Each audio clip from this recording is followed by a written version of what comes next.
¿Qué tal? ¿Cómo están? Buen lunes para todos. Muchas informaciones para compartir en el informativo del mediodía. Amalia, ¿cómo te va? Rolando, muy buenas tardes para vos, para todos nuestros televidentes. Gracias por la compañía. Comenzamos.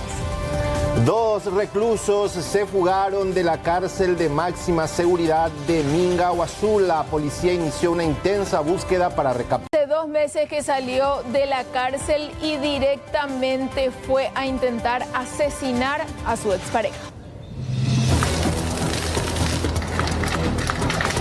Todito perdí por culpa de un, digamos, un imbécil. Mi pareja vino a quemar todo mi casa. Me estaba amenazando luego por teléfono, entonces yo me fui a la casa de mi vecina y me quedé ahí. Después en un momento vimos ya el fuego.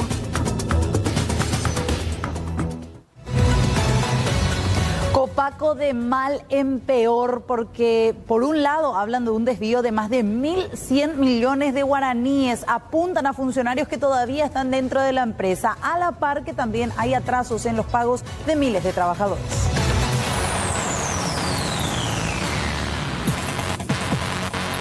Dos funcionarios de Copaco simularon pagos a la Municipalidad de Asunción por un valor de 1.119 millones de guaraníes, desviando estos pagos a sus cuentas bancarias particulares. Pedimos explicaciones al funcionario. El funcionario nos dio una explicación que no concordaba con un movimiento razonable, digamos, ¿verdad? Era una explicación bastante descabellada.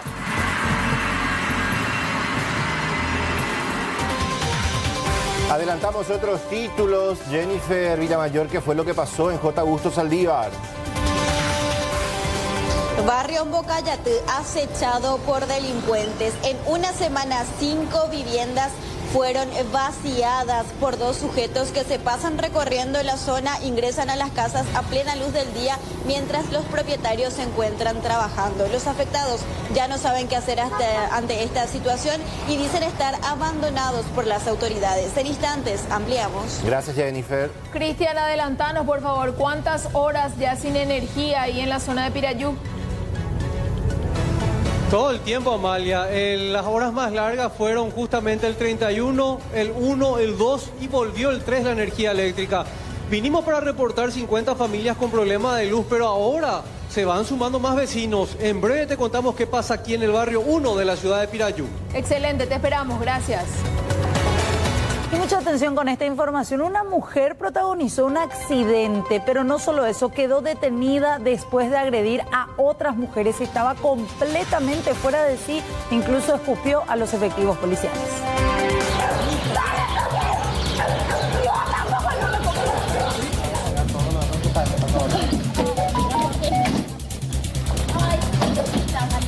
La mujer que iba al mando del biciclo fue identificada como Judith Fabiola Arrúa Muñoz, de 24 años, quien aparte de agredir a la mujer que quiso ayudarles, también habría agredido y le habría escupido a un agente policial a cargo del procedimiento. No conforme con esto, incluso intercambió golpes con su propia acompañante. La mujer trató de huir, pero fue retenida a unas pocas cuadras del lugar. Inicialmente sobre un accidente de tránsito que una tercera persona que visualizó a 2 personas que perdieron el equilibrio en una esquina y cayeron ahí, y entonces de inmediato esta tercera persona llamó al sistema 911 y los intervinientes se acercaron, pero mientras que ellos llegaban a los intervinientes, esta tercera persona ya fue agredida físicamente por estas 2 personas que se encontraban en estado de ebriedad y aparentemente habían consumido alguna sustancia estupefaciente. Entonces, al llegar ahí los intervinientes ya fueron agredidos también físicamente, y que la conductora intentó fugarse del lugar del hecho, fue perseguida y demorada. Y en todo momento estas 2 personas ofrecieron resistencia al procedimiento y finalmente fueron reducidas, y estando ya en la patrullera se pelearon entre las 2 mujeres. El alcoté positivo alcohol en sangre 800. Estas dos mujeres inicialmente estaban compartiendo, como Israel nos comentaba. Así manifiesta que estaban compartiendo en un grupo de amigos y al amanecer intentaron llegar a su casa, pero no pudieron, tuvieron el accidente de tránsito.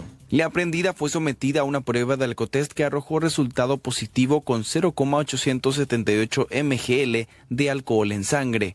La misma fue puesta a disposición del Ministerio Público y algunas de sus faltas fueron la resistencia, lesión corporal en cumplimiento a la función pública y exposición al peligro en el tránsito terrestre.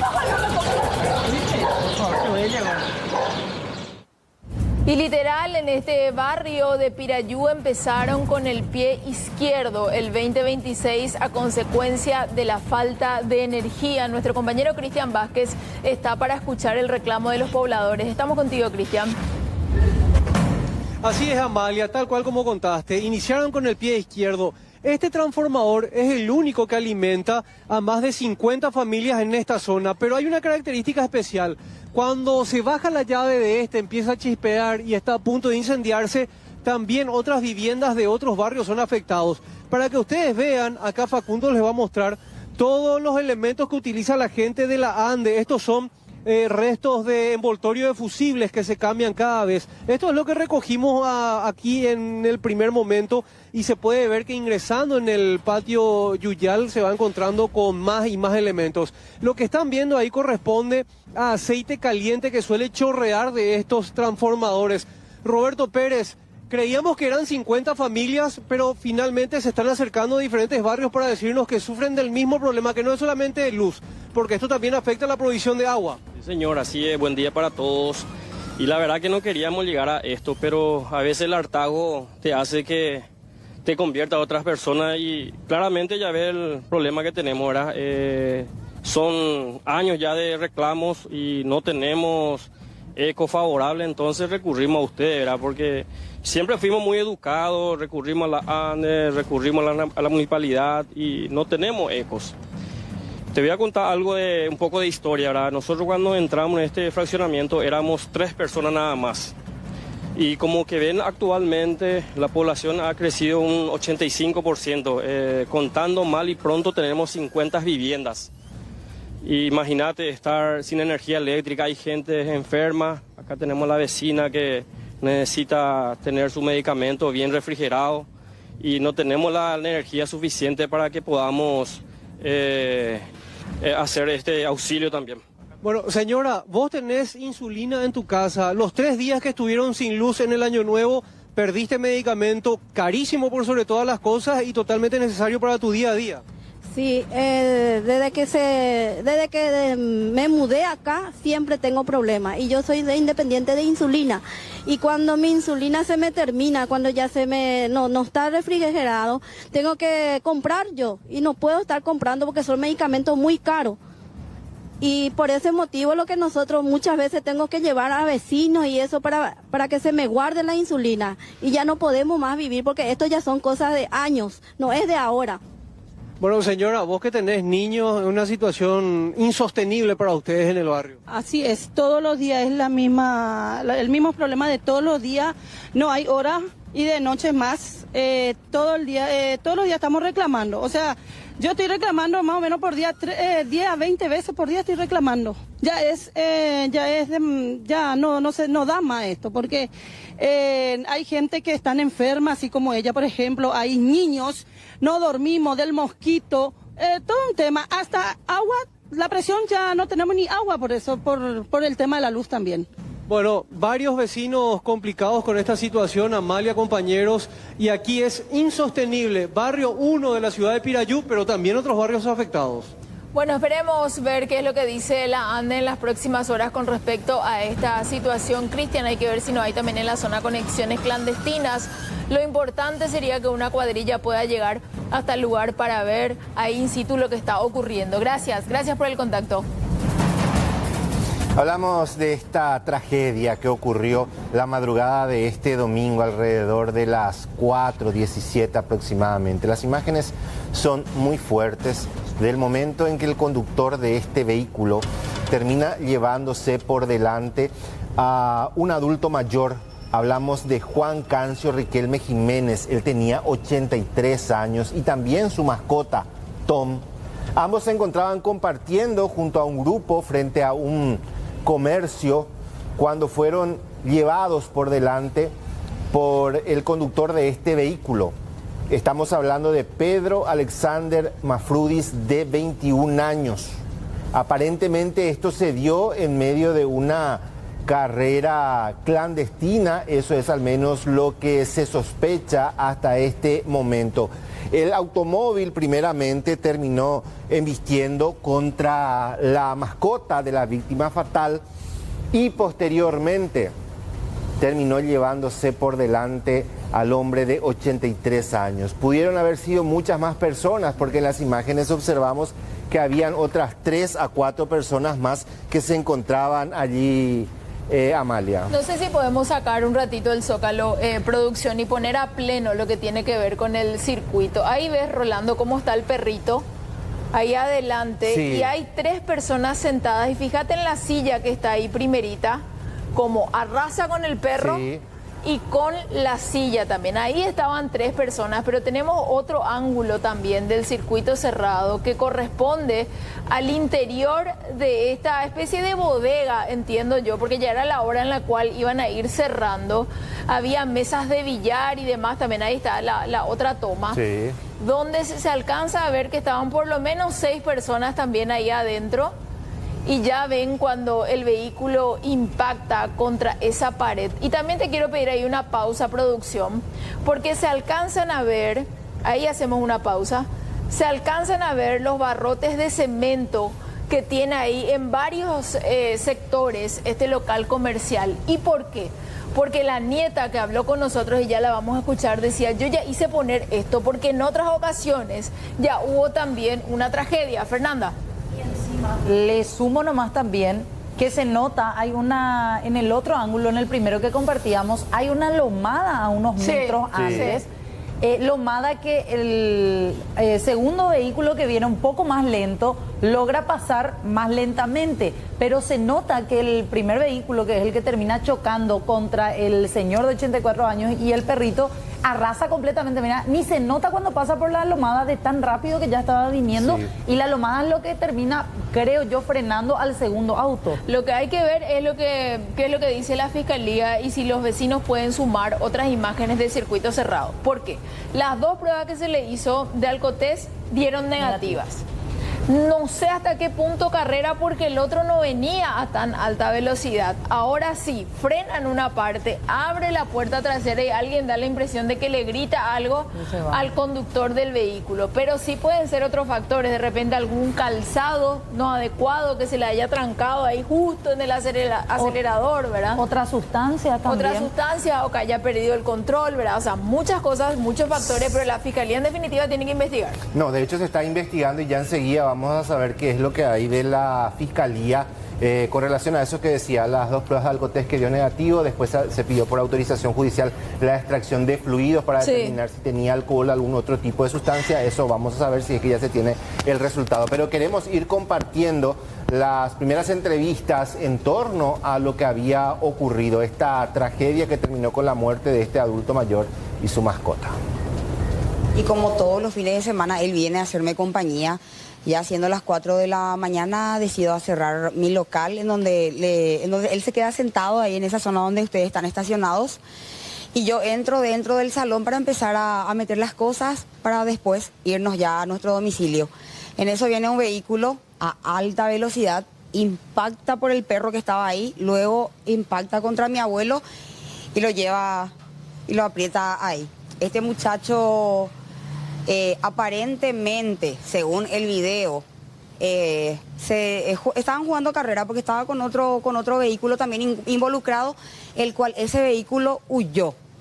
Ahora manejo información de que este muchacho se dedica a jugar carrera. Y yo creo que esto no debería de quedar así, no debe de quedar impune, tiene que ir a la cárcel, tiene que hacerse cargo de todo. Porque perder una vida no es fácil. Como todos ya ven, esta es una curva cerradísima, hay tierra, hay oscuridad, no hay iluminación, ya no sabemos a quién pedirle más. Estos muros que vos estás viendo acá yo mandé a colocar justamente porque ya han ocurrido otros accidentes, pero mira ahora dónde viene e impacta este muchacho. Actualizamos la información, tomamos contacto con Rodrigo Acosta, queremos saber qué es lo último que tiene el Ministerio Público con relación a este caso. Sabemos que ya se presentó la imputación por homicidio culposo y se solicitó la prisión preventiva del joven de 21 años. ¿Qué es lo último que se tiene, Rodrigo? Buenas tardes, Rolando, para vos y todos los televidentes, también ahí a los compañeros en piso. Aquí estoy al lado del fiscal Jorge Escobar, quien nos va a brindar detalles sobre esta cuestión que estás mencionando. Homicidio culposo es hasta el momento la carátula de este hecho. Mencionó también de que están aguardando los resultados de esos análisis toxicológicos que se le hizo a Pedro Mafrudis, el conductor de este vehículo que terminó impactando y perdió la vida este hombre mayor, Juan Cancio Riquelme, y su perrito Tom. Buenas tardes, fiscal. ¿Qué datos nuevos hay con respecto a la causa? ¿Qué datos puede brindarnos en estos momentos? Sí, buenas tardes, y para toda la audiencia. Se ha presentado la acta de imputación contra el ciudadano Pedro Mafrudis por el hecho punible de homicidio culposo, y esta representación fiscal requirió la prisión preventiva. Seguramente en estos momentos se estará llevando a cabo la audiencia de imposición de medidas. Ahí está, vamos a retomar el contacto con Rodrigo porque decía el fiscal que en estos momentos se está tomando la audiencia de imposición de medidas. Retomamos, Rodrigo.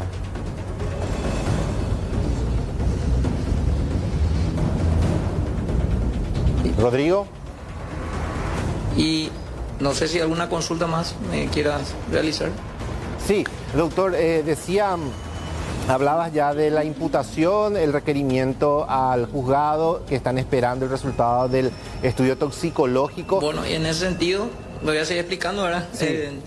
En la noche de ayer se ha realizado un screen toxicológico al imputado con autorización judicial, realizado por la jueza de atención permanente Gladys Fariña, el cual dispuso que el mismo sea trasladado hasta clínica forense en compañía de su abogado. Se realizó ya la muestra y estamos, como bien dijo en estudio y usted, estamos esperando los análisis o los resultados para ver esa situación, porque convengamos que 2 veces ya se ha realizado la prueba de alcotés con resultado negativo, ¿verdad? O sea que ya tenemos en la investigación que alcohol en sangre no tenía esta persona, pero no se descarta, según la versión de vecinos y de los familiares, que él estaba con algún tipo de sustancias también. Por eso, entonces, ayer realizamos ese acto procesal autorizado judicialmente por la jueza de atención permanente. Con esa carátula de homicidio culposa, ¿cuánto se expone de manera como pena privativa este joven de 21 años? Sí, con la legislación modificada, hasta 8 años de pena privativa de libertad. Debe comparecer ahora ante el juez, estaba mencionando, doctor. Sí. Nosotros hemos requerido la prisión preventiva, hemos puesto todo ya ante el juzgado penal de garantías, el cual el juez le estaría... Una carrera clandestina, fiscal. Esa es la sospecha más fuerte que tenemos hasta el momento, que estaban realizando algún tipo de carrera, pero con la investigación vamos a ir aclarando eso. Fiscal, hay tomas desde otros lugares ya también. Nosotros alcanzamos a ver un circuito cerrado de una de las cuadras. En ese sentido también, fiscal, mencionar de que, los familiares están pidiendo explicaciones también y que, ellos cuestionan justamente esta cuestión de la carrera clandestina. Sí, por eso estamos investigando, ¿verdad? Este agente fiscal del momento del hecho ha tomado todas esas precauciones y estamos analizando con todas las imágenes para esclarecer en qué circunstancias fue que este joven ingresó con su vehículo a esta altísima velocidad en ese horario de madrugada. ¿Las imágenes, doctor, permiten confirmar esta cuestión de la carrera callejera? Y estamos analizando y estamos tratando de obtener datos de quiénes serían, porque ahí en las imágenes se visualiza un vehículo de color oscuro que para y observa lo acontecido, y nosotros tenemos unas informaciones preliminares que podrían ser personas allegadas o conocidas del imputado. Entonces, en esa hipótesis estamos, o se está encarando también la investigación. ¿Ya se hizo peritaje de velocidad, frenado o mecánica del vehículo, fiscal? Sí, en el lugar estuvo personal de criminalística a cargo del licenciado Pedro Acosta, el cual realizó los levantamientos de indicios de la frenada, del ingreso, de los daños materiales que ha tenido el vehículo y también de la víctima. Entonces eso se está analizando para una eventual pericia, pero eso es en el transcurso de la investigación, ¿verdad? Pero tenemos ya esos datos preliminares. Bien, compañeros, son los datos que está mencionando aquí el fiscal Jorge Escobar. No sé si tienen alguna consulta también para trasladarle al fiscal, que bueno, está dando y brindando detalles sobre este hecho ocurrido el día de ayer, la madrugada de ayer, en la zona de Costa Sosa Luque. Rodrigo, ¿el doctor nos escucha? Les voy a poner el sistema de retorno para que puedan escucharle también. Voy a acercarme hasta el doctor para poner el sistema. Si puede, permiso, doctor. El otro lado. Sin tocar. No presione tanto. Doctor, ¿nos escucha? Sí, le escucho. Doctor, consultarle porque ya hacía referencia al otro vehículo. ¿Podrían ser personas a quien el imputado conocía? ¿Serían allegados de los que se encontraban en el otro vehículo en cuestión? Bueno, creo que entendí bien. Si podrían ser personas allegadas al imputado, los que estaban en el vehículo. Sí, esos son los datos que estamos contando, ¿verdad? Pero vamos a confirmar durante el transcurso de la investigación. También destacar, Rolando, que este agente fiscal ha solicitado el concurso de la Unidad Especializada de Maltrato y Protección Animal, también sobre la situación que está involucrado un canino, ¿verdad? Un perro de nombre Ton. Entonces ya hemos puesto a conocimiento también de esa representación para los trámites que hubiere lugar conforme a esa unidad especializada. Fiscal, en el caso que los pobladores quieran colaborar, la nieta de la víctima fatal nos hablaba y nos decía, no es la primera vez que se da un accidente así, es una curva muy pronunciada, mucha oscuridad, que los pobladores quieran colaborar con más imágenes de manera a determinar si hubo o no una carrera clandestina previamente. ¿Dónde pueden enviar esas imágenes? La señora, la nieta, va a ser convocada a declaración testimonial en sede fiscal, y todas las personas que estaban compartiendo esa noche, en su momento vamos a convocarla, y cualquier ciudadano que tenga un dato relevante puede hacerlo llegar hasta la comisaría o hasta esta sede fiscal sin ningún tipo de inconveniente. Vamos a recibir su información o su testimonio. Pero la nieta que estuvo participando del procedimiento, no recuerdo el nombre ahora, va a ser convocada para declaración testimonial, y en su declaración testimonial ella puede perfectamente manifestarnos todos los datos relevantes que puedan esclarecer el hecho, o si tiene datos de quiénes podían ser las personas que venían en el otro vehículo. Lo cierto y concreto ahora es que el conductor está ya imputado con pedido de prisión preventiva, y también en relación al canino, la Unidad Especializada de Protección a Animales también ya está en concurso en esta causa. Ahora, doctor, no estamos descuidando ese detalle de la supuesta carrera. Estamos también en esa arista de la investigación. O sea, no ningún detalle estamos dejando al azar. Todos estamos tratando de hilar para que este caso pueda ser esclarecido totalmente y darle una respuesta, en primer lugar, a los familiares, a la víctima, y a la sociedad toda. Ahora, fiscal, ¿el imputado en algún momento llegó a mencionar qué fue lo que pasó, por lo menos extraoficialmente?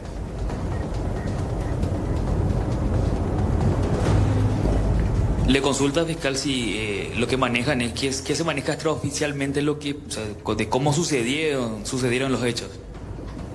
No, y la hipótesis que tenemos es que venían probablemente a alta velocidad dos vehículos, ¿verdad? Y en una de esos entró este vehículo por esa vivienda. Más datos no le podía dar porque estamos justamente en eso. Perfecto, Rodrigo, le agradecemos Creo que Rolando le adelanté datos muy, digamos, objetivos. Exacto. De lo que en sí la investigación está, ¿verdad? Más de esos datos creo que ya Para cerrar, nomás, doctor, quería preguntarte si el imputado llegó a manifestar extraoficialmente, dio alguna versión a la fiscalía. No dio ningún dato, se abstuvo de declarar. Nosotros estamos obteniendo otros datos con la Policía Nacional y algunos vecinos están colaborando con la investigación. Correcto, doctor, le agradecemos mucho su predisposición de siempre. Gracias a Rodrigo también y pendiente del avance de esta investigación. Muchísimas gracias.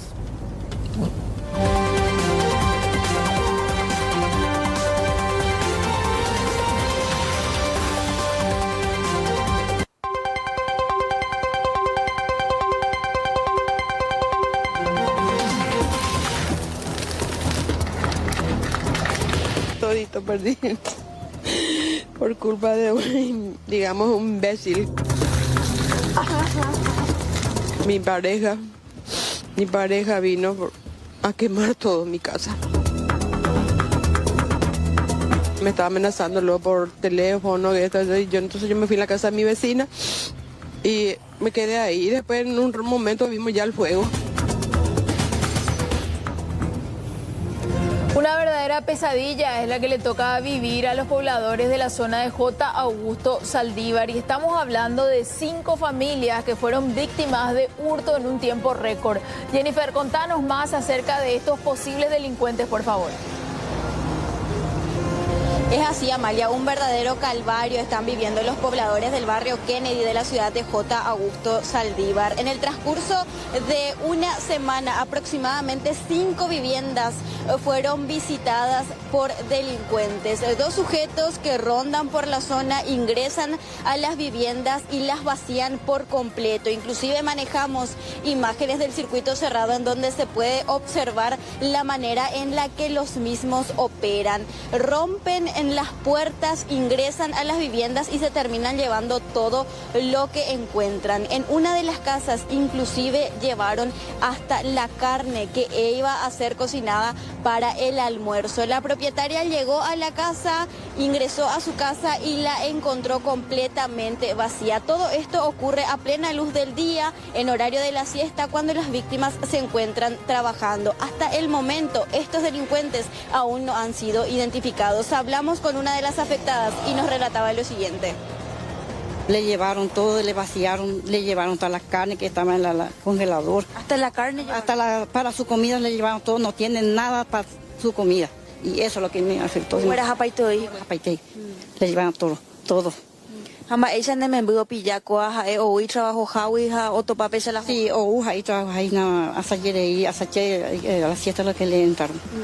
Otro paja puerta abierto, portón abierto para. Pues yo ni puedo más oírle me envió ya la o a yaroga pe a upeo jorge y sale cosa porque puta hacen soroi. Puta bayete. Se mató puta ni sentí bayete ni que tú gañe. A ver si no cosa yo no hay pollo ni metese. Cuando hoy andijina. Va vendo ese en vendo ese en Amba esa escuela güero ya la cosa cuera, aba vendas ahí va ven o picos y cuay el camión pemba esa auto azul pero hoy auto rátil azul mamá lo entre dos ya sabe que la cámara ahora paite la herramienta la idea soldador ahora motosierra jacopija. Ahora paite la oía mandó topar hasta que la carne que tenía en su heladera llevaron todo. Rupa tengo la hierro ya abrir la puerta, reja, detornillador, detornillar, bien preparado con agua. Alguna y chepi y go huiro de indoor hande. Hago o mayo mandio la topa. La verdad que las imágenes que estamos viendo corresponden a momentos realmente desesperantes porque decimos qué más podemos poner por nuestras puertas, por nuestras ventanas, partiendo de la base que era una puerta de hierro. Y vean ustedes, compañeros, cómo este delincuente logra violarla al levantarla. Yo no sé con qué fuerza tenés que llegar a hacer esto.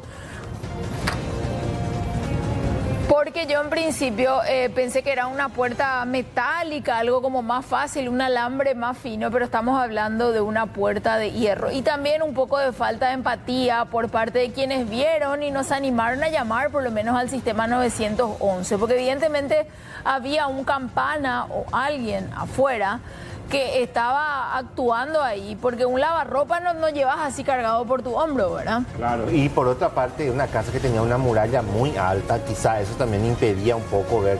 Y ellos se tomaron su tiempo para poder trabajar, porque mira qué trabajo tuvieron para poder, porque mira, pausaban, después seguían, pausaban, después seguían. Son gente también que maneja este tipo de cuestiones, Jennifer. Es así, Rolando, y evidentemente en menos de 20 minutos no van a vaciar toda una casa. Según también los vecinos mencionan, es que días anteriores ellos ya veían a un hombre a bordo de una motocicleta rondar por la zona y sacar fotos a las viviendas que posteriormente eran visitadas por estos sujetos. Así que ellos realizan el trabajo de campo correspondiente para luego ir a atacar. Desafortunadamente nadie escuchó nada cuando la vivienda que estamos viendo en imágenes estaba siendo vaciada, y todo esto ocurre en horas de la tarde, las 3:30 de la tarde, en plena siesta. Bien, gracias Jennifer por el contacto. Nos vamos a lo que ocurría en plena ciudad de Guarambaré, ruta ex acceso sur, más conocida ya ahora como ruta PI01. El accidente que están viendo en imágenes derivó en que hoy día estemos hablando de un niño de tan solo 5 años que se encuentra en estado delicado. Si nos centramos en la parte superior de este video de circuito cerrado, primeramente verán ustedes cómo estaba girando a la izquierda un automóvil que, según los parientes del conductor, estaba con el señalero prendido ya anticipando su maniobra. El segundo vehículo que ustedes ven pasa raudamente es el vehículo, el automóvil que termina chocando al primero por la parte de atrás. Lo choca por la parte de atrás, le destruye la parte trasera, pero no solamente eso. Termina afectando a 2 niños que iban en el interior del primer vehículo. Recapitulando, un hombre iba a bordo de un automóvil sobre ex acceso sur, sobre la ruta PI01, se prepara, él se anticipa para hacer un giro a la izquierda. Tenía a sus 2 hijos pequeños en los asientos de atrás, cuando un segundo vehículo viene raudamente y lo termina chocando. Y las luces que ven ustedes que gira en la parte superior de ese circuito cerrado es el primer automóvil, el que quería girar a la izquierda, que termina dando vueltas, da varios giros como consecuencia de este choque. ¿Qué pasó, Amalia? El que venía atrás, lo que en teoría no se dio cuenta que iba a girar, entonces le agarra la parte trasera. Le agarra la parte trasera y termina, en este caso, golpeando a los niños que iban atrás, en el asiento de atrás. Así quedó el automóvil, un tipo Platz, tengo entendido que es el automóvil que quedó. En este caso, de esta manera, era el primero, el que quería hacer la maniobra, el giro a la izquierda. Pero le comió la carrocería. Sí. ¿Qué pasó después de estos 2 hermanitos que iban en la parte trasera de este automóvil? Uno de ellos, el de 5 años, terminó con severas lesiones, con un traumatismo de cráneo que hoy lo lleva a estar internado en el hospital del trauma en estado sumamente delicado. Alexis, ¿vos tenías otro dato más para aportar? Ambas personas dieron positivo a la prueba del alcotest. Lo que se cuestionaba en principio es que el papá de la criatura quedó detenido e imputado y el otro estaba por conseguir su libertad. Cosa que logró pagando una fianza, es lo que lamentan los familiares del niño de 5 años. Ellos dicen, nuestro ser querido, o sea, el papá de este nene de 5 años, que dio positivo al alcotest, está detenido. Sin embargo, el otro conductor, el que imprimió velocidad, el que no frenó y ocasionó este percance, dicen los familiares, se encuentra libre ya ahora después de haber pagado una fianza. Vamos a escuchar lo que manifestaban los familiares. Lo que reclamamos es que la Fiscalía de Costa Augusto Saldívar, la fiscala Blanca Aquino, le dejó libre al que ocasionó el accidente. Y eso es lo que estamos reclamando, el por qué tiene que estar libre la persona que realmente ocasionó esto, y estamos en una situación que muy desagradable con mi sobrinito que estamos viviendo. En ningún momento se acercó, ni siquiera cuando estuvimos ahí en la Costañú, ni siquiera acá.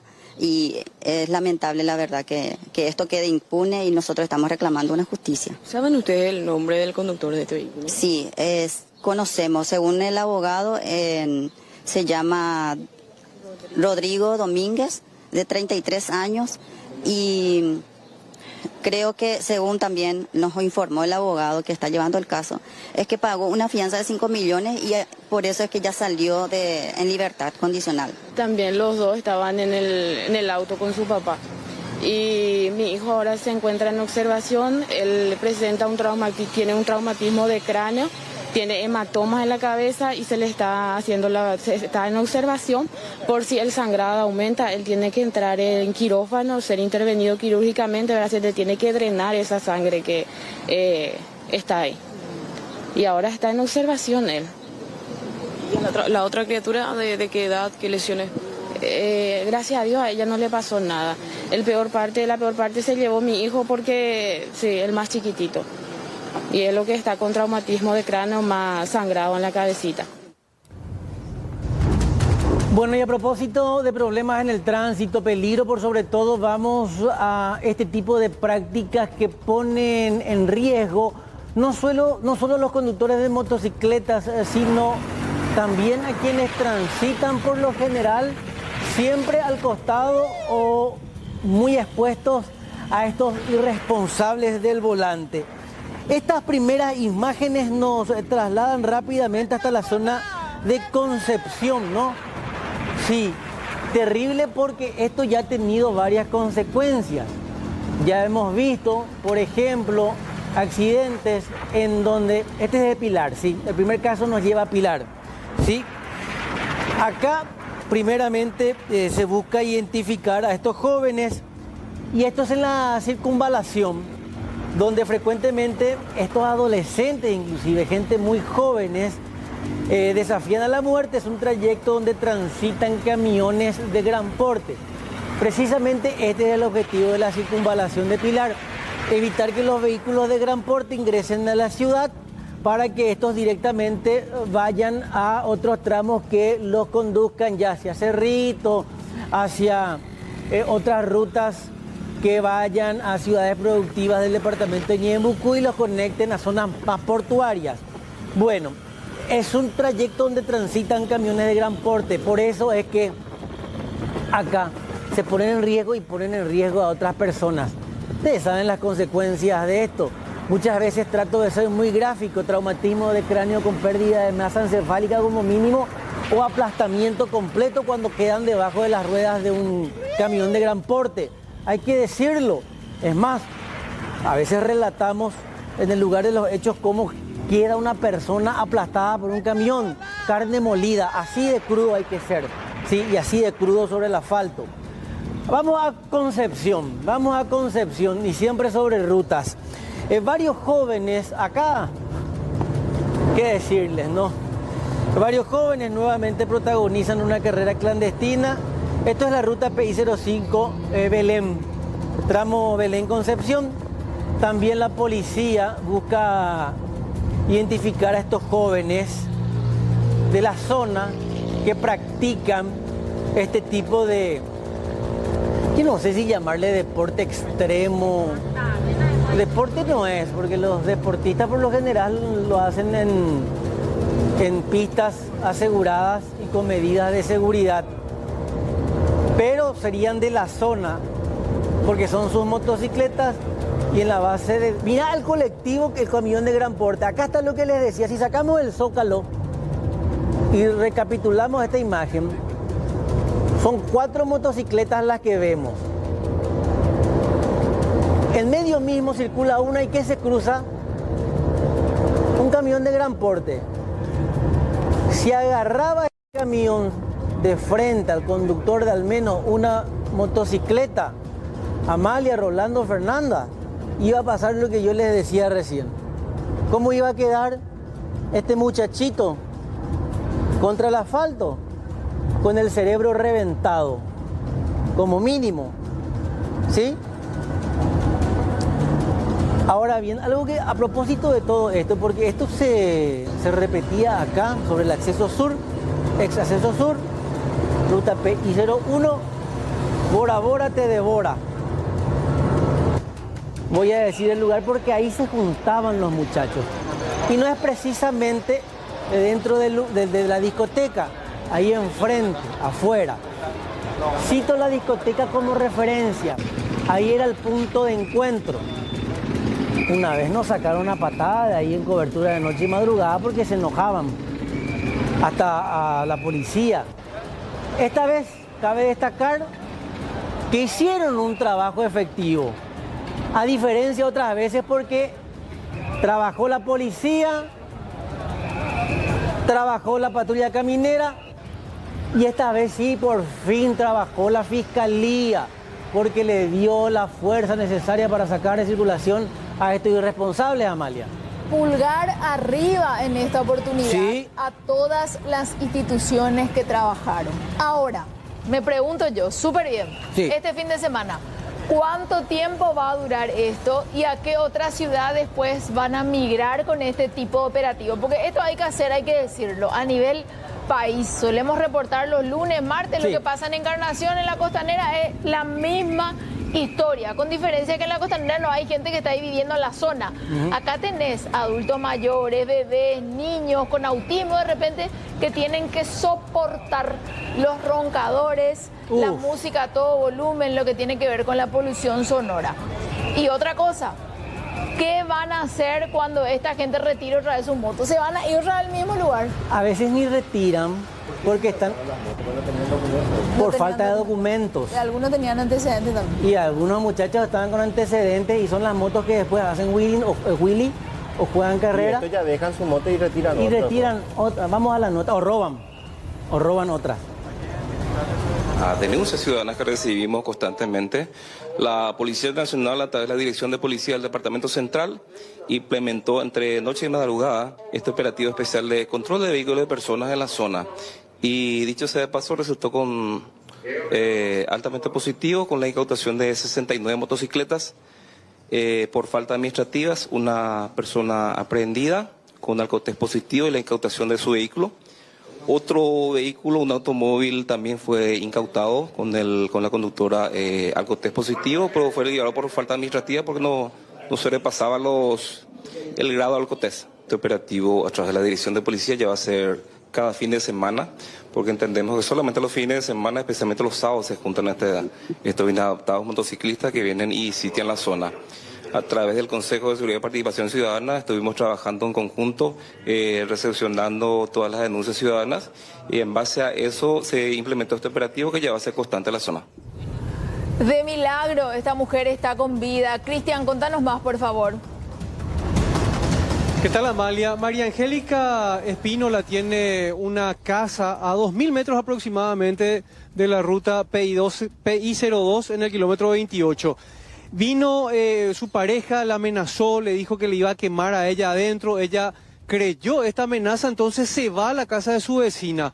Inocencio Galeano cumple la promesa a las 4 de la mañana, ya amaneciendo hoy, se va y le prende fuego a la vivienda esperando que su mujer esté dentro de la vivienda. La trató de quemar viva, la trató de matar. Ella se salvó de milagro, pero perdió absolutamente todo. Este es un caso más de intento de feminicidio y estuvimos en la zona para poder hablar con esta señora que vive en Itagua, en el barrio 12 de junio. Vean cómo se quema toda la casa. Esto nos contaba ella sobre lo ocurrido. Todito perdí por culpa de un, digamos, un imbécil, que Dios me perdone. ¿Fue provocado el incendio, señora? Sí, mi pareja vino a quemar todo mi casa. Mi pareja, o sea, mi expareja, digamos, se fue a tomar por ahí y después me estaba amenazando luego por teléfono. Entonces yo me fui a la casa de mi vecina y me quedé ahí. Después en un momento vimos ya el fuego, pero ya no había nada que hacer. Ya llamamos al 911, pero no nos daban bola. Entonces, ¿A qué hora fue esto, doña? A las 4:40 por ahí, 4:40. Él se fue hacia Potrero, no sé en dónde, a jugar boli y eso, pero me amenazaba constantemente por teléfono. Entonces, en la noche ya. En la noche. ¿Qué te enviaba? Y que yo no soy nadie, que el asentamiento es una mierda, que todos los del asentamiento van a quemar todo, que él va a quemar todo. Y bueno, y hizo ahora. ¿Te quedaste sin nada, señora? Me quedé sin nada, solo con la ropa puesta, nada más, no tengo nada ahora, nada de nada. ¿Qué se sabe a estas horas de Inocencio Galeano, Cristian? De Inocencio Galeano se sabe que es un hombre agresivo, estuvo preso en Tacumbú, salió hace unos 2 meses y medio, y él sigue prófugo, él está libre y está seguramente acechando a su víctima Amalia. Y lo triste de esta situación es que la señora se fue a denunciar en varias ocasiones y no le hicieron caso.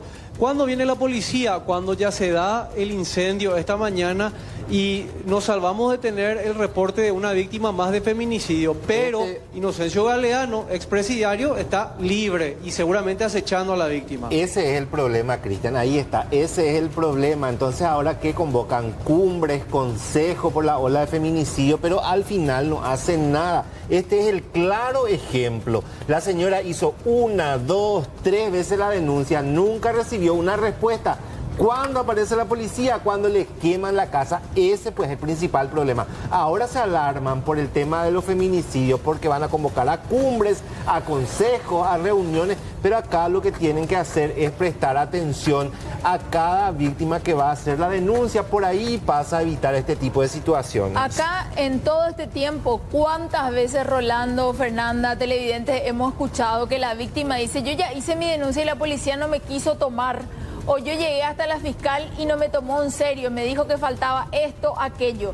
Pero nunca hemos visto hasta ahora un sumario o que digan: le quitamos del cargo a la fiscal, está muerta la víctima y ella no le hizo caso. O la policía tal, están sumariados porque no le quisieron tomar la denuncia. Hacen reuniones, piden más plata, pero todo queda en el opareí. Y seguimos lamentando. Y esta señora, acordate de mí, se va a levantar gracias a la ciudadanía. No se va a acercar ninguna autoridad a decirle: doña, ni siquiera la Secretaría de Emergencia Nacional le va a decir: te podemos pedir unas cuantas chapas, señora, por lo que te pasó. Porque te van a salir con la burocracia. No, porque ese es para la gente que esto y aquello. Así son. Hoy le decía a la señora a Cristian que se quedó con la ropa que tenía puesta, Cristian. Así es, así es. Amalia, te quiero contar una buena noticia entre todo lo que señalaste como mal hecho. Sí. La Secretaría de Emergencia Nacional ahora me acaban de informar que acaba de llevar algunas chapas, pero todo lo otro, la policía que no volvió a tomar la denuncia, la fiscalía que no volvió a actuar, todos los otros aplazados. Y esta señora, Rolando, se quedó con la ropa puesta, una zapatillita, una remera y un short, era todo lo que ella tenía, se le quemó todo. Y los bomberos de K8 evitaron que el fuego siga expandiéndose a las diferentes casas porque solamente eso se pudo hacer, contener para que ya no se expanda, porque se quemó absolutamente todo. La ministra de la Mujer tiene un currículum espectacular. No, pero ella no tiene presupuesto, pobrecita. Pero ¿cuántos están ahí calentando la silla? Y que vengan por lo menos a abrazarle, a contenerla a la señora de alguna manera y decirle esto, aquello, este mecanismo, por lo menos que recurran al Ministerio del Trabajo. Esto te podemos ver mientras tanto. Hay miles de formas de ayudar, pero voluntad es lo que falta en definitiva. Gracias, Cristian.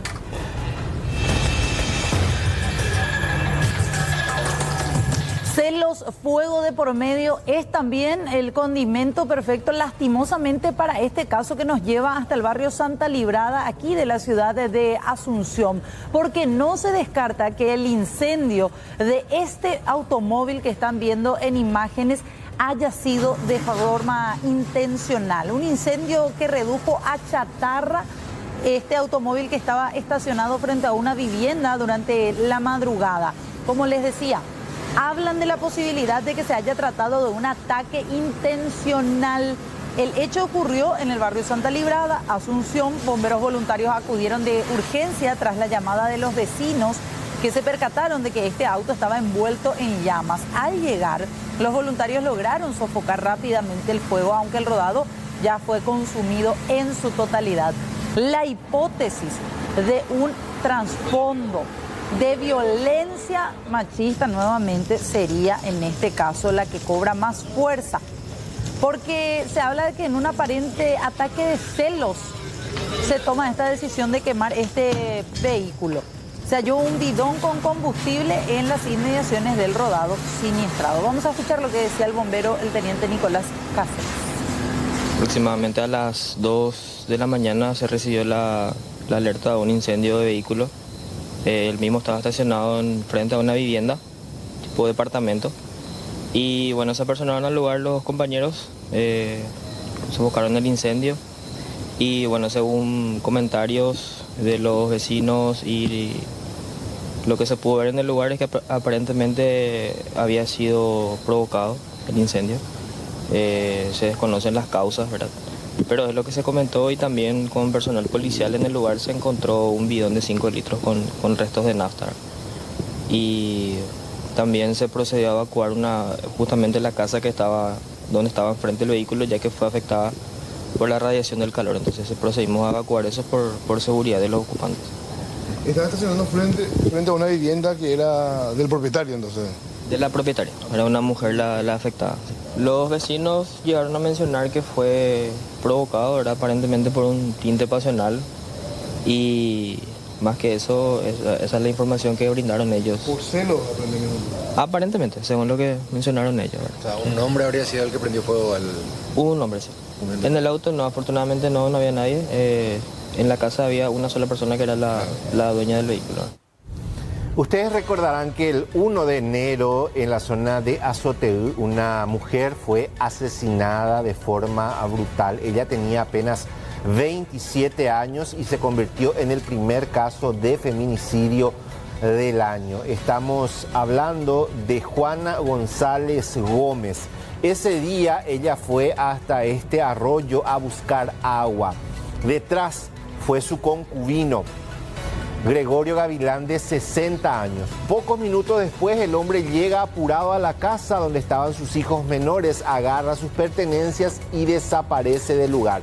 Los familiares empezaron a buscar a Juana hasta que finalmente ya vieron que el caos estaba arrastrando el cuerpo. Ella fue brutalmente asesinada. La Fiscalía emitió una orden de captura y en medio de colaboración de la Policía de Concepción y el Departamento de la Mambay, en las últimas horas se logró la captura de este hombre, de Gregorio Gavilán, de 60 años, quien incluso dijo el nombre de otra persona al momento de ser abordado por la policía. Él ya está imputado actualmente por feminicidio y la Fiscalía solicitó su prisión preventiva. Ya contaba con orden de captura, estábamos buscando a esta persona por la zona y efectivamente había huido y estaba ya por la jurisdicción de Capitán Bao y fue aprehendido, como dije ayer, en horas del mediodía. Hemos ya comunicado al juzgado penal de garantía esta situación de su detención y seguramente en el transcurso ya del día va a ser llamado para la imposición de las medidas. Hemos solicitado la prisión preventiva ya que ha sido imputado esta persona por el hecho punible de feminicidio. El hijo menor de edad fue lo que ha proporcionado los datos de que su madre se había dirigido hacia un arroyo para traer agua y también vio que su padre le ha seguido a esta mujer. Luego solamente ya volvió el padre y enseguida él agarró sus cosas y desapareció, diríamos, de la casa, dejando incluso a los hijos menores, porque son 2 menores de edad. Y creemos nosotros de que él haya sido también el autor del hecho por la actitud que él ha tomado.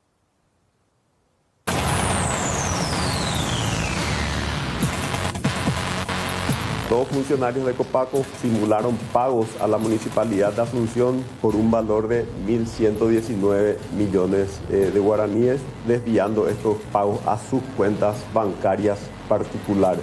Pedimos explicaciones al funcionario.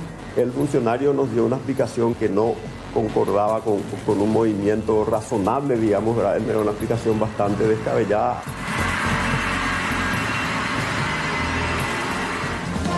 Ya en instantes con lo que está ocurriendo en este caso en Copaco, porque ahora nos vamos hasta la ciudad de Pirayú. Una denuncia por maltrato animal es lo que nos lleva hasta allí. Cristian, contigo, contanos. ¿Qué tal, Fer? Remigia Jiménez hizo todo lo que un ciudadano tiene que hacer.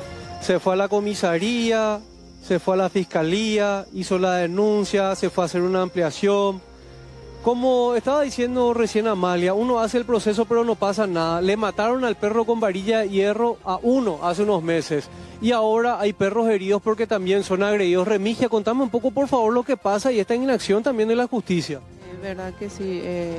Eso es la inacción, ¿verdad?, de la justicia, que no nos hace caso. En primer lugar eso. Y el maltrato, ¿verdad?, hacia mis animalitos que mis hijos le adoran. Y el primer caso que tuvimos fue al perro de la madrina de mi esposo, que falleció, ¿verdad?, que el señor Crescencio le pegó con varilla de hierro. Y encima vos te vas y denunciás con nombre y apellido de la persona maltratadora de animal, en este caso el asesino del perro, ¿verdad? Sí, y con nombre y todo, el señor Crescencio Villalba, y la justicia no hace nada. Y en primeros tiempos los policías no nos quiso tomar nuestra denuncia porque ellos comían pues con ellos. Y ahora son todos nuevos y vamos a ver qué pasa con estos nuevos. Los policías también, que ojalá que no nos haga caso, ¿verdad? ¿Cuándo le mataron al perrito este? Este fue ya hace meses ya. No te estoy mintiendo. Bueno, y hace meses. ¿Y el otro caso de los otros animales agredidos que también ya denunciaste? Este ya denuncié, sucedió el sábado, por la tarde, sí. El sábado a la tarde, y yo me fui a hacer la denuncia. Nos fuimos y primero no estaban los oficiales. No había con quién comunicarme, entonces yo llamé 911. Y encima ustedes tienen hasta material audiovisual porque ustedes tienen grabación de estas agresiones. Sí, tenemos grabaciones, tenemos prueba. Con prueba nosotros nos fuimos a hacer la denuncia con mi esposo, que le maltrataban. Pues ya estábamos cansados ya. No, es la primera vez que le maltrataban a mis animales, le tira piedra. Cada vez que viene y prende la luz, mis perros ya no le quieren pues a ellos, porque le tira cualquier cosa, le tira piedra, rastrillo o lo que encuentro por el camino. Y cuando viene ya, mis perros ya empiezan a ladrar, a atropellarle porque no le quieren. Bueno, Fernanda, acá lo que hay que preguntarse es, salió la nueva ley de defensa animal, ya se tiene hasta las penas para la gente que mata animales. Ahora, ¿qué procedimiento le enseñamos a la policía? La Fiscalía está preparada para investigar esto. ¿Qué ocurre después de la ley? ¿Es letra muerta o se va a hacer algo? Porque acá la señora tiene absolutamente todo el expediente y aquí es letra muerta. Sí, totalmente. Queremos compartir este video, que es una de las pruebas que tiene allí la señora que está conversando contigo, Cristian. Uno de los tantos momentos que ella denuncia se dan hechos de maltrato animal contra estos perros.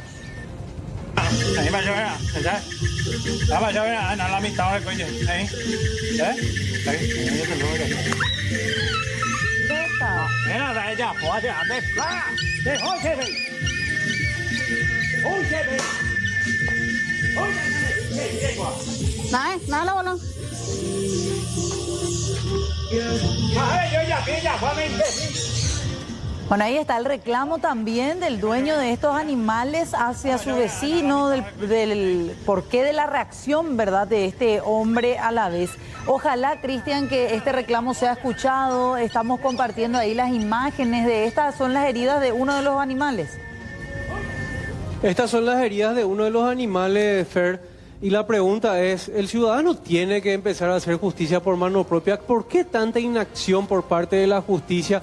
¿Qué va a pasar con estos pobres animales que hoy tienen una ley, pero no tienen el acompañamiento de la policía y la fiscalía? Totalmente, y ojalá que en la Dirección de Bienestar Animal sea por lo menos probable o capaz de hacer de nexo también entre las instituciones, ya que no están tomando en serio las denuncias que hace esta mujer ya desde hace meses. Gracias, Cristian, por este contacto. La siguiente información nos lleva hasta Loma Prietá. Ustedes van a ver las imágenes de lo que pasaba entre estos vecinos. Hablamos de un hecho de violencia extrema. Vamos a compartir, ¿tienen ambiente de esto? Vamos a compartir.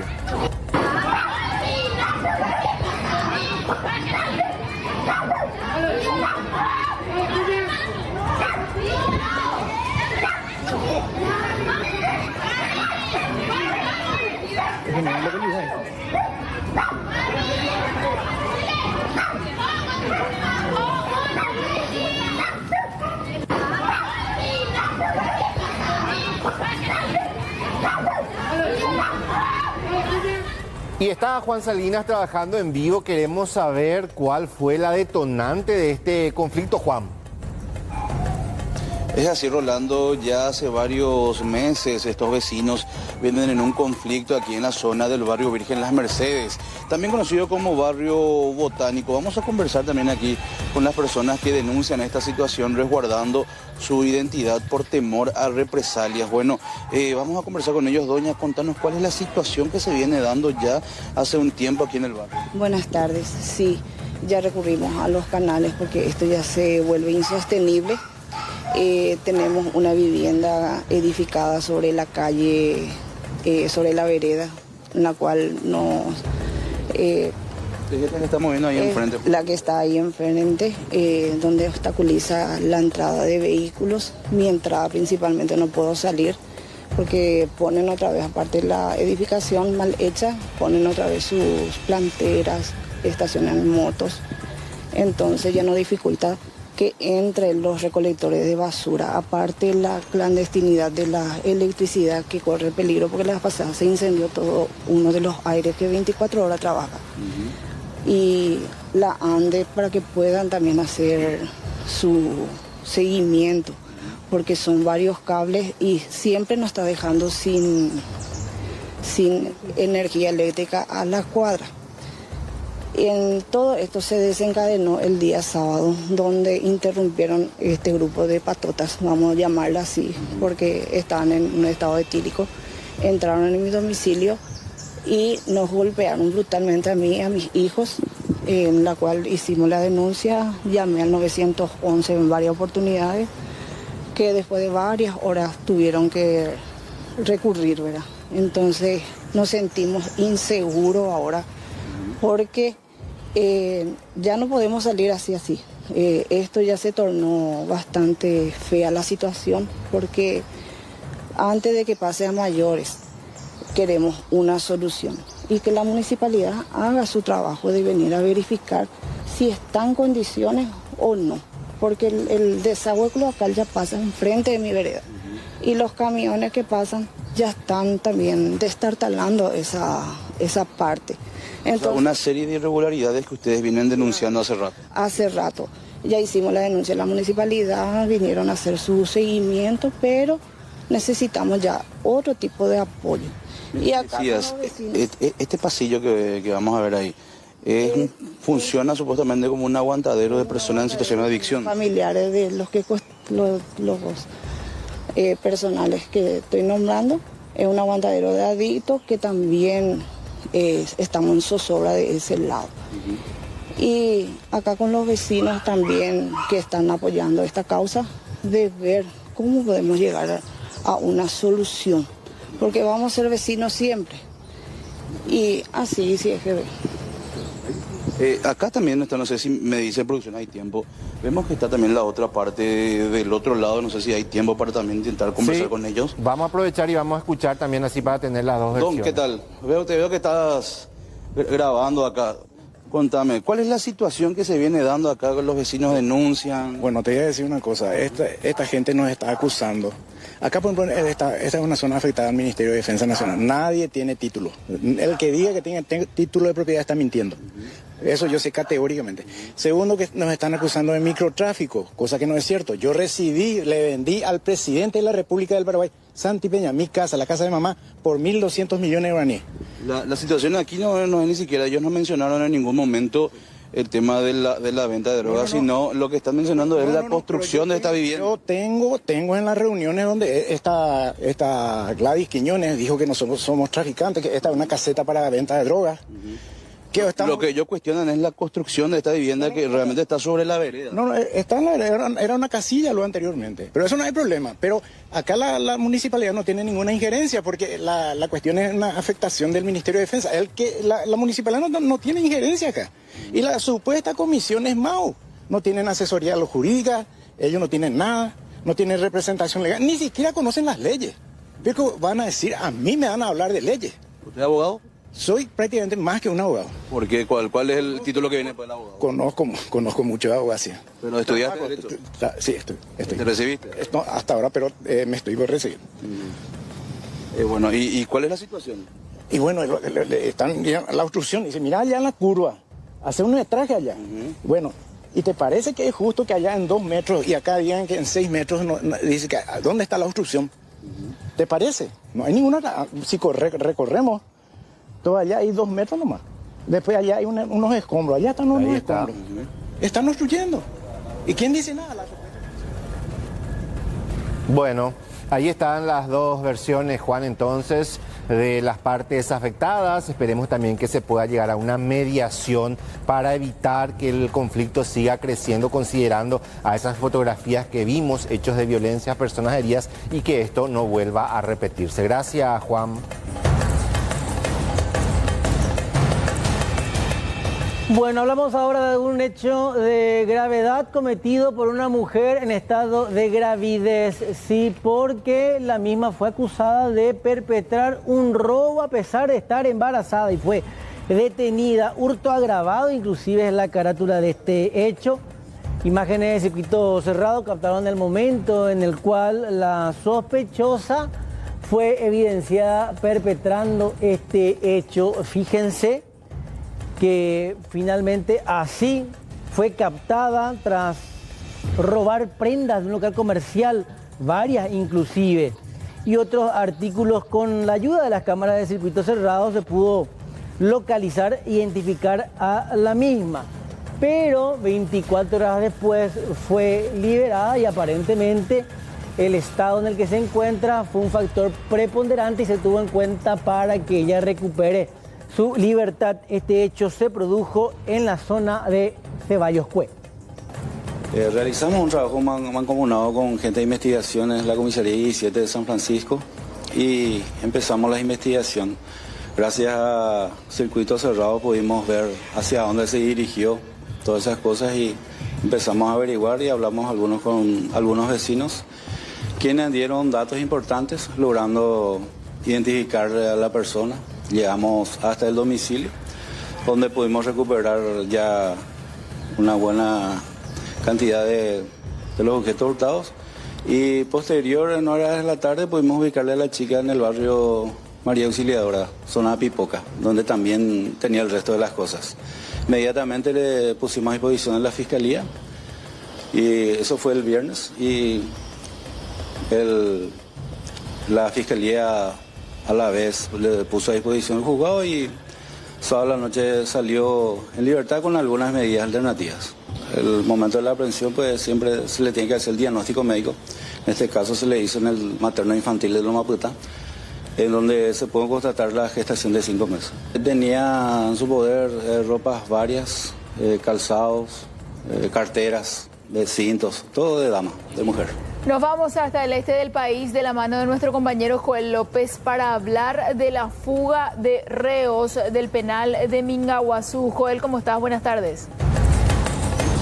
Amalia, saludo a nuestros televidentes. 1:30 de la mañana se fugaron estas 2 personas privadas de libertad, cortando justamente algunos de los barrotes de una de las celdas. Según los detalles justamente que se tienen, es que supuestamente ellos se quedaron con estas herramientas que tenían en el módulo donde ellos realizan por lo menos trabajos de manualidades. Aparentemente ellos no entregaron estos artefactos que implementaron justamente para fugarse. César Lino Aguirre Leguizamón fue condenado a 10 años por robo agravado en julio del 2016.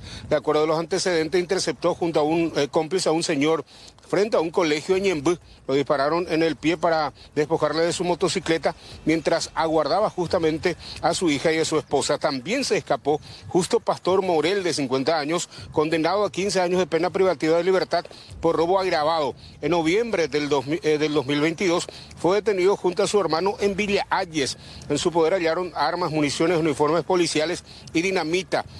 También era sindicado de liderar un grupo de asaltantes en el Chaco. Estas 2 personas están afanosamente buscadas desde la madrugada. Pero ¿qué dice la policía con relación a esta fuga? Uno condenado a 15 años de pena privativa de libertad y el otro a 10 años. Ambos estaban alojados, digamos, en una misma celda. Cortaron los barrotes de la ventana de esta celda. Por ahí es que salieron utilizando 3 sábanas aproximadamente y 2 toallas. Y se ingresaron, digamos, a una caseta que debería de estar cubierto por personal penitenciario, no estaba cubierto. Y es por ahí que ellos, nuevamente utilizando las sábanas, se arrojaron hacia la parte externa ya del penal, que es una zona con muchas malezas y muy cercano también a una zona boscosa. Comisario, ¿qué informaciones manejan ustedes? ¿Cómo accedieron estas personas a las herramientas? Según el reporte que me dieron hoy a la madrugada los funcionarios de la penitenciaría, que estaban ya cumpliendo tareas especiales, teniendo en cuenta que uno de ellos ya estaba cumpliendo con su condena. Creo que este Julio está ya cumpliendo con su condena, no así el otro, pero sí ambos estaban realizando ya tareas especiales teniendo en cuenta su buena conducta y otros factores seguramente que ya el juzgado de ejecución penal puede dar esa respuesta. Pero sí, ellos tenían alicates, tenían sierras con las que cortaron los barrotes de la ventana y por donde salieron. Y este es el momento en el cual todavía el ministro Nicora no pide la intervención de esa penitenciaría por un lado, y por otro lado también nuevamente estamos hablando de falta de personal, Joel. Y también están minimizando esta situación grave porque es la segunda vez en la primera fuga masiva, no se corrigió estos errores y seguimos sintiendo justamente de que aparentemente no hay esa voluntad. Desde el Viceministerio de Política Criminal hablaron de esta situación tratando de explicar lo inexplicable, porque en todo momento hubo fallas en todos los sectores en materia de seguridad. En los últimos llamados, para Minga en particular, tenemos que reconocer que hay una dificultad en cuanto a los postulantes, porque les recuerdo, se llamó como para 300 cargos de agentes penitenciarios para Minga y la cantidad de personas que se postularon eran menos de 100. Entonces vamos a seguir nosotros insistiendo porque eso sí, falta todavía seguir contratando más gente. ¿Cuántos son actualmente aproximadamente? Mira, por grupo de guardia estará alrededor de 100 personas por grupo de guardia y son 3 grupos de guardia. Ahí el momento de la fuga, como no se dio, no ganaron terreno ni en el pasillo, en la fuga se dio directamente ya de la ventana al muro, ¿verdad? Entonces, a partir de allí ya tenemos nosotros la vigilancia de los agentes policiales que van cubriendo las garitas, ¿no? Estamos hablando de cerca de 660 reclusos que están en esa penitenciaría, 100 agentes penitenciarios por turno, decía el viceministro, y que 150 es aproximadamente lo que están necesitando. Y hoy el propio presidente de Copaco salió a denunciar públicamente un desvío millonario de recursos de esta institución que de hecho está atravesando una seria crisis financiera desde hace años. Esa es la imagen de abandono prácticamente que muestra precisamente la entidad telefónica. Se habla de un daño patrimonial de 1.119 millones de guaraníes. Ese es el perjuicio que habrían ocasionado 2 personas que ocupaban altos cargos precisamente en la entidad desde hacía bastante tiempo. Vamos a mostrar precisamente la identidad de esas personas denunciadas. Ahí está el perjuicio, casi 1.120 millones de guaraníes, que se detectó hasta de manera fortuita, de acuerdo a la explicación que brindaba el titular de Copaco hoy. Un ex gerente, Osmar Cañete Roa, se desempeñaba como gerente administrativo financiero en la Telefónica. Hoy continúa con ese rubro salarial. El otro es Roque Alberto Damián Valdés Centurión, es tesorero también, porque están en una suerte de un sumario y un proceso de desvinculación en marcha. Y el hijo del ex tesorero, Franco Valdés, 1.120 millones prácticamente desviados a sus cuentas particulares. ¿De qué manera operaba este esquema delictivo? Habló precisamente el titular de Copaco. 2 funcionarios de Copaco simularon pagos a la Municipalidad de Asunción por un valor de 1.119 millones de guaraníes, desviando estos pagos a sus cuentas bancarias particulares. Esto se detectó a partir de sospechas que generó un asiento contable que se hace a partir del registro de 20 facturas de la Municipalidad de Asunción que el gerente administrativo hizo el 2 de enero de este año. Justamente un día en que había poca gente, faltaban varios de los funcionarios de Copaco. Él solicitó el registro de estas 20 facturas que posteriormente generaron un asiento contable y a partir de eso, él ese día tomó vacaciones, a partir de eso empezamos a tener algunas sospechas y cuando volvió de sus vacaciones, el día lunes siguiente, que era el lunes 12, porque él estuvo toda esa semana siguiente de vacaciones, el lunes 12 le pedimos explicaciones al funcionario, el funcionario nos dio una explicación que no concordaba con un movimiento razonable, digamos, ¿verdad? Él dijo que era una provisión que se hizo para mejorar los estados contables que justamente se están cerrando del año pasado, pero no era razonable su explicación, era una explicación bastante descabellada.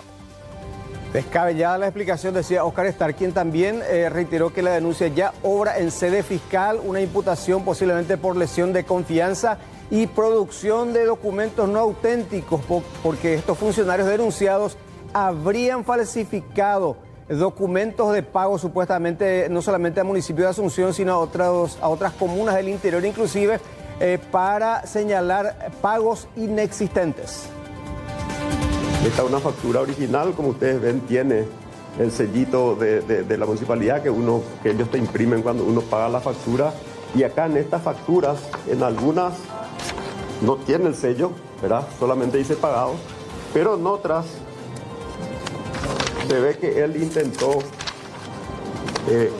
hacer Photoshop, digamos, de la factura y simuló el sello, pero obviamente se ve también acá que está mal, o sea, se hizo mal, digamos, el Photoshop, por eso se nota que es una factura falsificada. O sea, ese es el motivo por el cual nosotros creemos que cuando él se dio cuenta que nosotros estábamos sospechando, él revirtió ese asiento, el asiento que nos permitió identificar esto, él solicitó su reversión y retiró y desapareció, digamos, ese memo que él había solicitado a la persona que manejaba el sistema de contabilidad.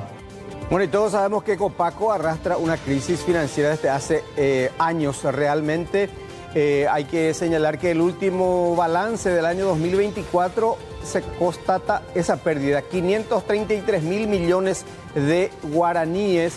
El último balance de Copaco, a partir de allí se tomaron algunas medidas, el traslado de 1.300 funcionarios de Copaco a otras entidades públicas, por ejemplo, y finalmente también la mitad de los funcionarios, hay que decir que hasta ahora no ha cobrado siquiera salario de diciembre. Así está Copaco.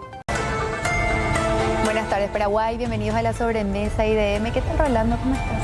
Hola, Amparo, ¿cómo estás? Muy bien, ¿Qué ¿y tal vos? todo? ¿Qué tal el fin de semana? ¿Bien? Muy tranquilo, Qué ayer gusto. estuvimos acá por C9, también trabajando, informando. Mucha desgracia hubo el fin de semana. Sí, muchos hechos violentos, lastimosamente.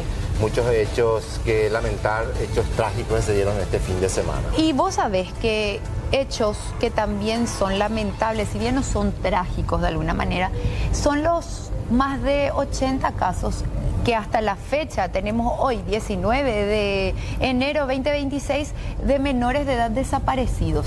Menores que se enojan con papá porque se le castigó, menores que no le gustó que su mamá le sacó el celular, desaparecieron. 85, Rolando.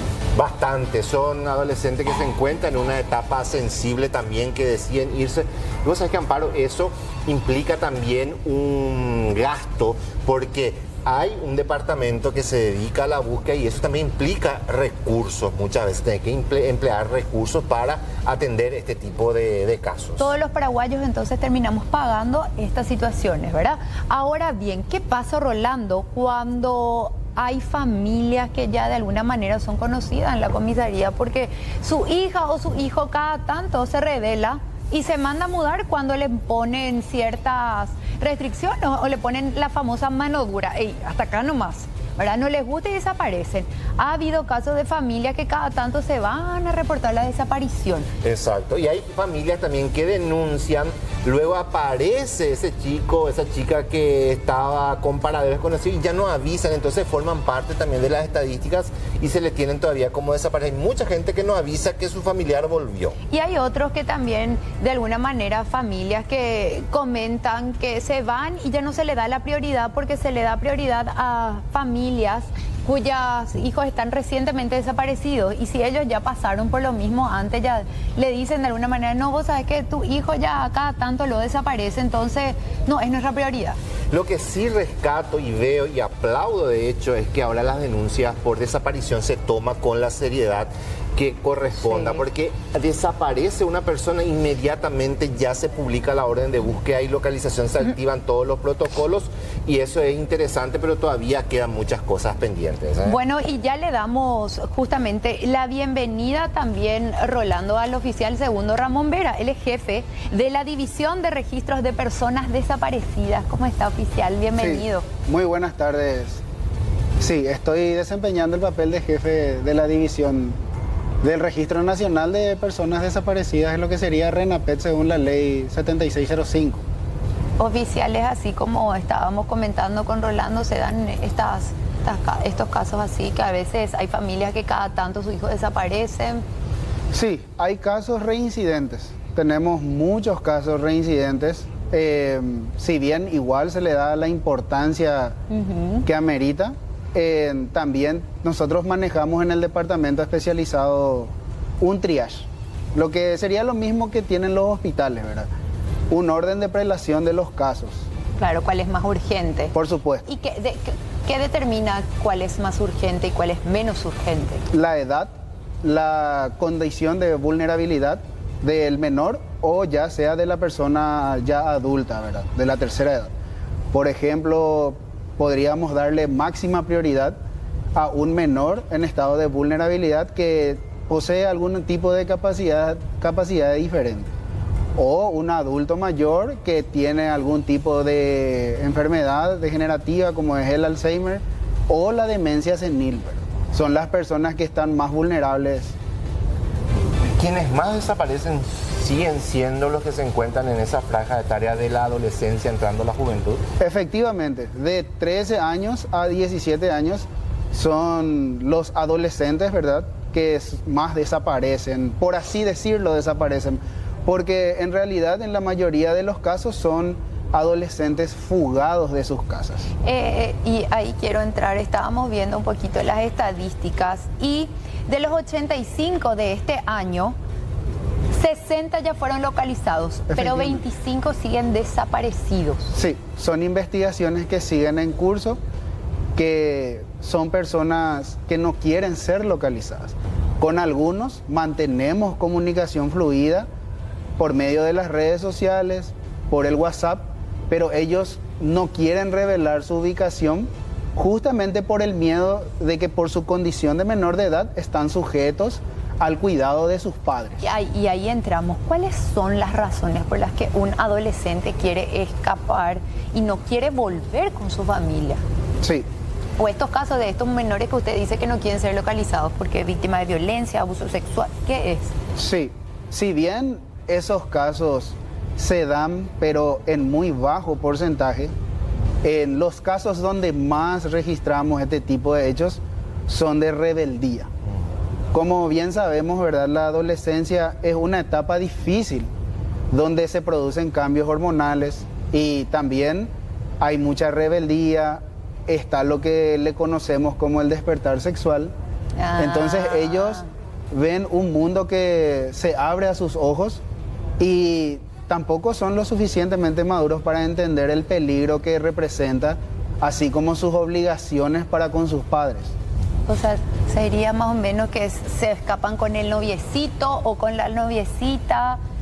Eso sería mucho la motivación. En el 90% de los casos son las mujeres los que incurren en ese hecho.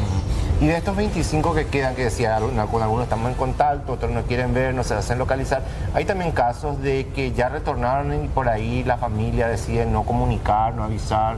Sí, muchas veces nosotros le estamos detrás a las familias para que vaya a hacer la denuncia en la comisaría, que sería una ampliación que vayan a dejar constancia de que su hijo, su hija o su sobrino, ¿verdad?, porque muchos viven también con los tíos, deje constancia de que esa persona está bien.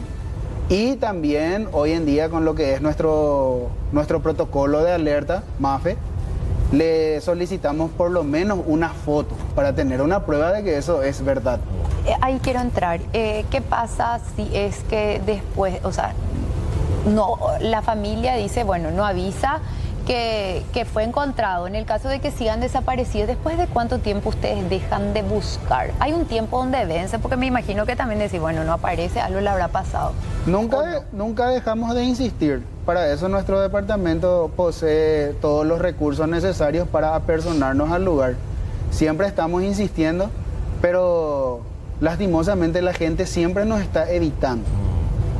Ya sea por cualquier tipo de motivo. Hay jóvenes con antecedentes que tienen miedo y tienen desconfianza hacia nosotros. Por eso nosotros siempre tratamos con diplomacia de explicarles que nuestro trabajo es localizarle y corroborar que no se encuentran bajo ninguna circunstancia no están forzados a estar en el lugar donde están. Bajo peligro. O bajo peligro, ¿verdad? Ustedes, en ese caso en particular, en algún momento van a tener que aparecer, porque si no tienen antecedentes va a tener que renovar su documento, algo va a tener que hacer. Cuando se hace esa diligencia, ¿va a saltar necesariamente que tiene una orden de búsqueda y localización? Efectivamente, en el sistema Quantum de la Policía Nacional, así como en la alerta, salta como un código 350, que es lo que internamente le conocemos en la policía. El código 350, esa persona no puede salir del país. Ya. No puede salir del país. Y si el menor o la menor de edad vuelve a su casa y la familia no avisa, ¿hay algún tipo de castigo o multa para esa familia? No hay ningún tipo de castigo ni multa en contra de eso. Nada más que para nosotros es un caso más que investigar. Claro, y es como perder tiempo y recursos. Y es como agotar recursos en algo que prácticamente ya está finiquitado. Se invierte muchos recursos buscando a una persona desaparecida. Y yo creo que más que recursos se invierte tiempo. Es cuestión de procesar la información, es cuestión de ir tocando de casa en casa, ¿verdad? Normalmente nosotros que estamos en el campo investigativo también hacemos un tipo de preguntas, preguntamos por los amigos, las parejas, las casas de los familiares y vamos yendo a todos los lugares hasta poder llegar hasta una información. ¿Ustedes tienen algún tipo de un protocolo, qué sé yo? Bueno, uno se va y reporta a un menor de edad desaparecido, entonces primero van con los compañeros de colegio, después se fijan en sus redes. ¿Cómo sería más o menos el trayecto que recorre para que la gente conozca un poco también en qué consiste? Claro, el primer actuar de nuestro departamento es comunicarse con el denunciante. El denunciante, por lógica, es el primer interesado en la desaparición del niña o adolescente. Y él nos brinda datos. Para eso tenemos nosotros una serie de preguntas, según el protocolo que manejamos internamente. Y queremos saber también lo que serían sus antecedentes, si ya tuvo o no este tipo de comportamiento en el pasado. Ahora, anteriormente se esperaba un determinado tiempo para empezar la búsqueda. Sí. Eso cambió también ahora, ¿no? Sí, justamente eso es muy importante aclarar. Nosotros siempre estamos aclarando en todos lados. No se espera ni un minuto, ni un minuto más, ni un minuto menos. Eso es un protocolo que poseen otros países, que seguramente tienen un tipo de casos diferentes. Pero nosotros en el Departamento de Búsqueda y Localización no manejamos ese protocolo. En el momento, y la comisaría debe comunicar en el momento para que nosotros procedamos a la carga en el sistema. ¿Qué es lo más increíble que les ha pasado? Porque ustedes también seguramente cuando ya llegan ciertos casos ya pillan, no, se peleó con su papá, es la pareja. Sí. De esos casos que uno dice, hasta este punto pueden llegar a veces los jóvenes cuando están enojados. Y tenemos casos de jóvenes que intentan suicidarse. Tenemos casos de jóvenes que intentan suicidarse. Tenemos casos de jóvenes quienes sí en realidad sufrieron maltratos físicos, psicológicos y por qué no también llegaron a sufrir algún tipo de violencia sexual dentro de sus casas. Por eso nosotros siempre tratamos de hablar con los jóvenes y tratamos de explicarle que nosotros no somos sus enemigos, que nosotros vamos a ayudar a que esa persona se sienta cómoda, segura Y si ella no quiere estar, que sea sincera con nosotros y con ayuda de los defensores de la niñez y la adolescencia, nosotros hacemos más confortable la vida de esta persona. Y también hay todo un ámbito por detrás, Amparo, que motiva a estos adolescentes, porque hablamos de esa franja etaria que mayormente optan por este tipo, ¿no? de desaparecer, ¿verdad? Debe haber algún factor que los lleva a ese tipo de situaciones, no sé si es la edad misma, alguna condición también que presenten que hacen que opten por esto, ¿no? ¿Y será que nosotros los padres estamos fallando en la crianza?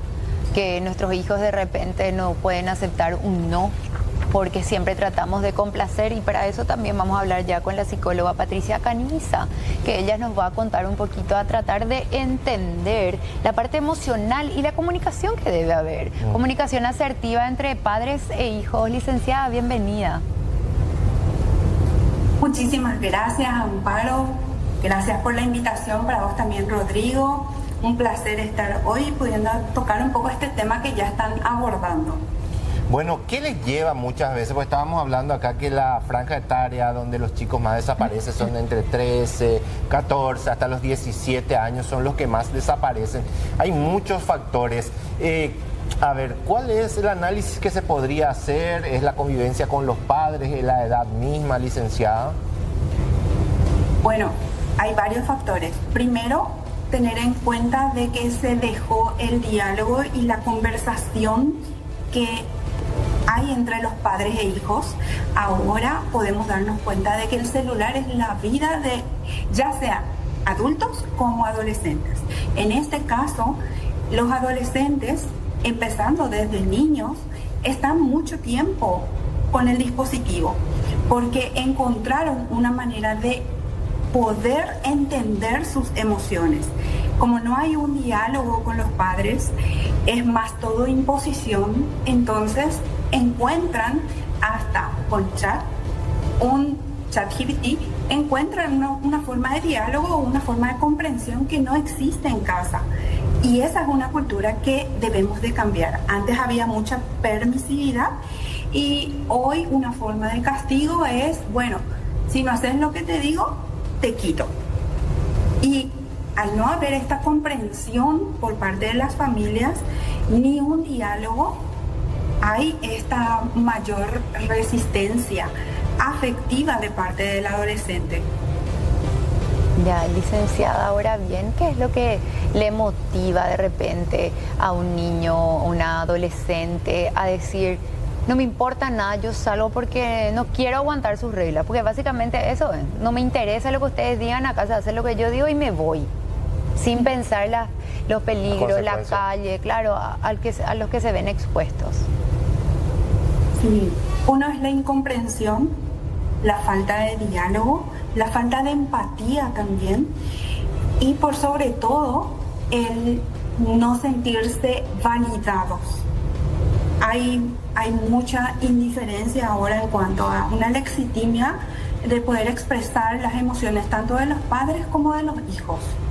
¿Y qué debe hacer una mamá, un papá cuyo hijo justamente pasó por esto, ¿verdad? Se escapa y algunos padres de la antigua le voy a corregir para que no quiera volver a hacer, ¿verdad? Pero hoy día también hay otras maneras y es hablar, el diálogo. ¿Cómo debemos actuar para tampoco hacer que nuestros hijos se queden con miedo y nos rechacen?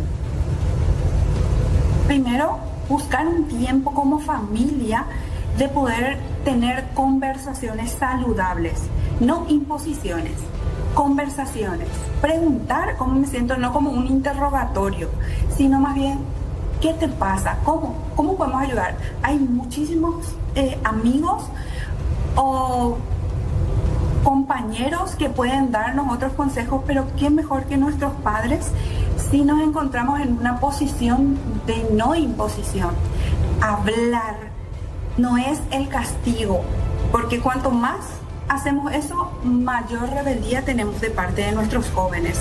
Trabajo mucho con conductas y se puede llegar a suicidios, se puede llegar a mayor adicción, a salir de casa y vivir en la indigencia para no estar en casa. Pero a veces también, licenciada, algunos dicen, los padres hablan, se comunican, pero el adolescente es poco receptivo a eso y algunos dicen tenés que poner más mano dura con tus hijos. Famoso esa mano dura. ¿Qué hacer en ese tipo de casos? Buscar ayuda es importante. Buscar ayuda, no ser impulsivos, no dejarse llevar por la emoción del momento, escuchar. También los hijos deben de escuchar, porque también estamos en una etapa en la cual todo es demandante, tanto de padres como de hijos. Y al encontrar esta ayuda profesional, también hace de que la comunicación y el diálogo sea mejor. Una de las cosas con las cuales yo trabajo con mis pacientes es poder ver qué hay en su celular. Eso que hay en su celular, aunque parezca muy íntimo, hay una conexión que después se le puede enseñar esto a los padres, de que puedan mejorar con sus hijos. Es muy bueno tener este tipo de apertura con ellos.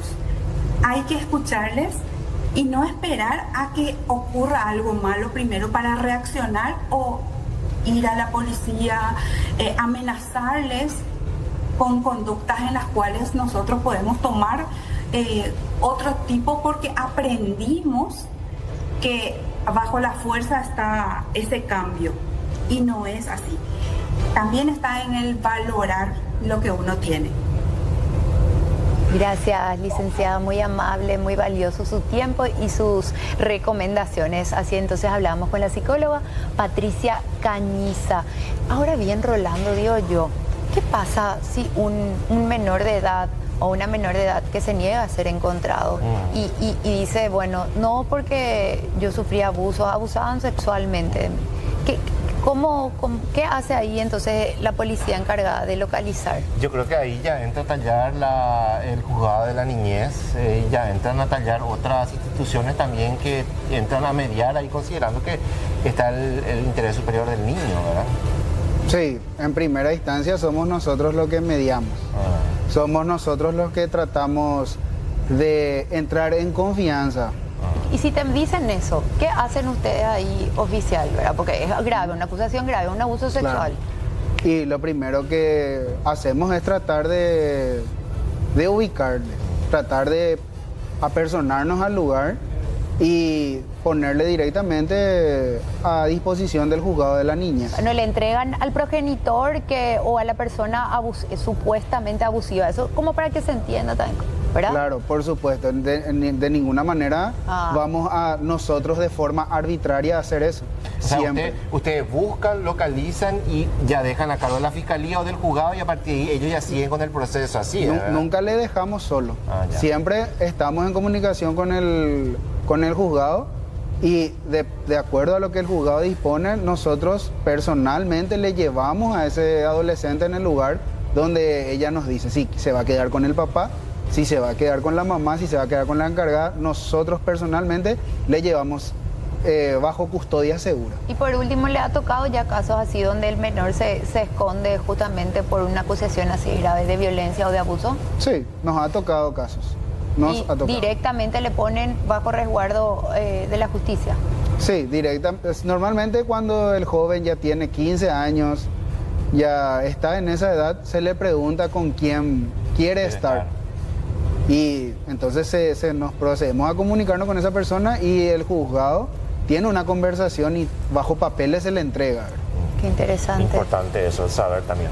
Cualquier cosa, ¿a dónde uno tiene que apersonarse para desaparición? Bueno, y el Departamento Especializado en Búsqueda y Localización de Personas Desaparecidas queda sobre la calle Santísimo Sacramento, esquina Doctor Sosa.